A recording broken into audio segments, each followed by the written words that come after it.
வணக்கம் நண்பர்களே, இன்றைக்கி நம்ம என்ன வீடியோ பார்க்க போகிறோம்னா ஏர் டெத் வீடியோ தான் பார்க்க போகிறோம். இது ஒரு பிளாஸ்மா கட்டிங் மிஷினு. இந்த மிஷினில் வந்துட்டு புகை அதிகமாக வருதுன்னு சொல்லிட்டு நம்மக்கிட்ட டெத் ஒர்க் கேட்டிருந்தாங்க. அதுதான் பண்ணி கொடுத்துட்ருக்கோம். ஃபேன்லாம் அவங்களே கொடுத்துட்டாங்க. டெத்து மட்டும் தான் நம்மளுது ஃபிட் பண்ணி கொடுக்க சொல்லி கேட்டிருந்தாங்க. அதை தான் இந்த வீடியோவை இப்போ பார்த்துக்கிட்டு இருக்கீங்க. உங்களுக்கும் இந்த மாதிரி டர்போ வென்டிலேட்டர், டெத் ஒர்க் இதெல்லாம் தேவைப்பட்டால் மறக்காமல் எங்களை நீங்கள் கான்டாக்ட் பண்ணுங்கள். ஃபிட் பண்ணிவிட்டு அவுட்ரு எடுத்துகிட்டு வந்துட்டோம். வந்துட்டு ஃபிட் பண்ணிவிட்டு அப்படியே வந்துட்டு ஷீட்டை கட் பண்ணியிருக்கோம்ல, அதை வந்துட்டு க்ளோஸ் பண்ணணும். அதனால் ஃபைபர் மெட்டீரியல் யூஸ் பண்ணி அந்த கேப்லாம் அடைச்சிருவோம். அடைச்சிட்டு எஃப்ஆர்பி பண்ண போகிறோம். எஃப்ஆர்பி பண்ணி முடிச்சுட்டு வீடியோ எப்படி இருக்குன்றதை மறக்காமல் கமெண்ட் பண்ணுங்கள்.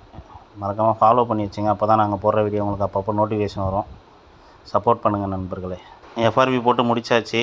எப்படி இருக்குன்றதை மறக்காமல் கமெண்ட் பண்ணுங்கள். அடுத்த வீடியோவில் பார்க்கலாம் மக்களே.